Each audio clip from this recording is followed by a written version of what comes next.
In today's video, I'm going to show you guys how to replace the mirrors on one of these Ram pickup trucks. So let's get started.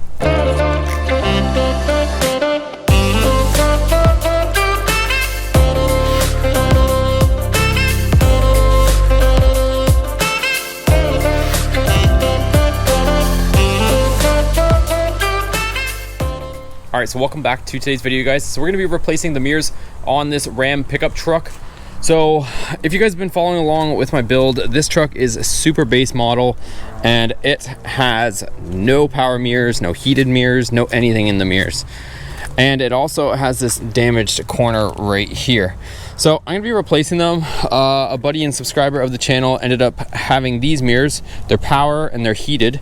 So I'm gonna be putting these on. They don't have the turn signal in them, but maybe later on we'll try to find some mirrors with turn signals. But he ended up upgrading to tow mirrors, so that's why he took these off. I'm kind of interested to see what modules are actually gonna be in these doors. You can see there's a wiring harness on there. There's actually a sensor right here, which my driver's side mirror at least has on it. So you can see again here, there's a sensor on the mirror. And this one has a harness. So let's go ahead, get straight into it. So the mirrors are held on by three 10mm nuts. If you end up putting tow mirrors on, there's an additional bracket, which I can actually link for you guys the tow mirror replacement video, because I've done that as well. But there's an additional bracket, a support bracket behind the door.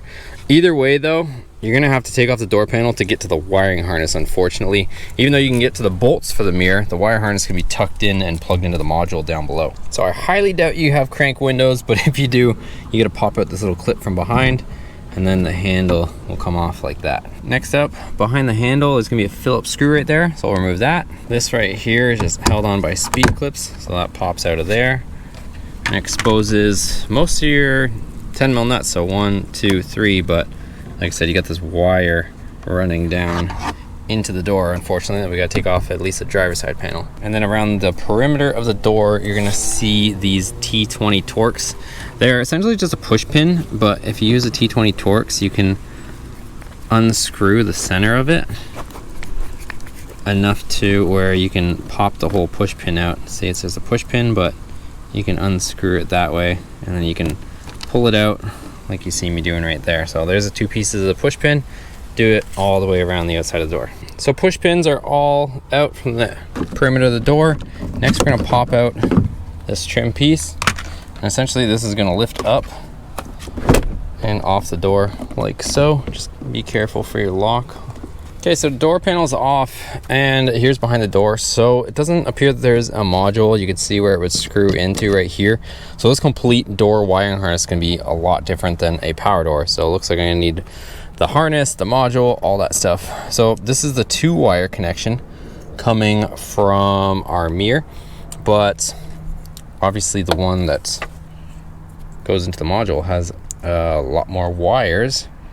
And I'm hoping what I can do for now is I'm hoping that I can unpin this and pin in those 2 wires, or what I might do is just cut this off. This mirror is already broken anyways, so I'm thinking I might just cut this and tap into the 2 wires we need for now, or live with a possible check engine light or something like that from that sensor. But let me just sort it out and we'll get to it. Okay, so while I try to decide what I want to do with this, let's go ahead and at least take the mirror off. So we got 3 10mm.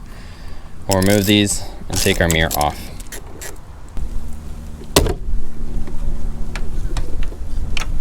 So it does have kind of that speed clip at the top, so that's what's kind of holding it in, but anyway, she's off. Okay, so what I noticed I can do actually is, for now, again, we're gonna add all the power functions later, but until I get the proper harness, I noticed that you can pop out this sensor, and it has a little plug on the back, and the wire harness is right here. It's not even that far down the channel, so hoping I can do the same with this one. So let me go ahead and I'll show you guys how I pop this sensor out. There's just a little spot right here. You insert a little small screwdriver, and this guy just pops right out like that. And you can see here, that's a little wire. So I'm just gonna feed our old little harness. I'll leave the existing harness in place, but I'll just put this tiny little 2-wire one through so I don't have to chop any wires or do any funny stuff. Okay, so that worked. I managed to get the other one ran. I didn't put it in the exact same channel, but again, it is temporary.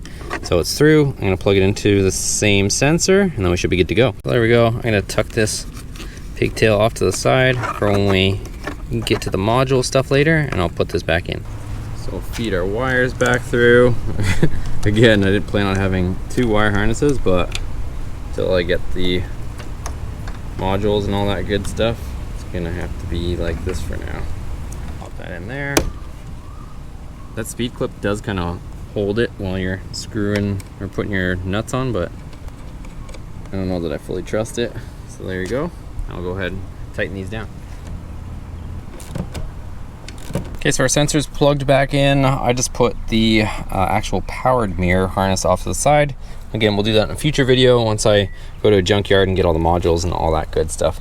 So let's go ahead, throw our door panel back on. Our 10 mils are tight. So we'll take our door panel. I know a lot of you guys are probably interested, along with myself, to see if this stuff weighs less or more than the powered stuff and how to do the conversion. So we will be doing that at some point here, but until then, this stuff's gonna go back on. So we'll line it up, get all the slots good to go, and then it should drop down. There we go, drops down nice, hooks into place. Let's put our surround back in with our Phillips screw. So we'll put our clip back in, should be able to just push this on. Like so, and then we'll put our push pins all the way around the outside, and the mirror cover can go back on, like so. Push pins are fairly straightforward, you guys already know the deal. Put the center back in, fully seat them, and then push the center all the way in and down. Passenger side's a little bit easier for me since I don't have any, like I said, there's no modules on this door, so I don't have any wire harness going behind that I need to take the door panel off for. So I'm just gonna take out these 3 10 mils, put the power mirror on, and then I can hook up the module later. You might have to use a wrench on this one because it's a little bit in the way of getting a ratchet in there, but still is possible. There we go. That one's loose. We'll just spin it off. Pop the old one off. Wire through. Snap it back in, and we'll put our nuts back on. Pop the cover back on. I just fed my wire down there, by the way.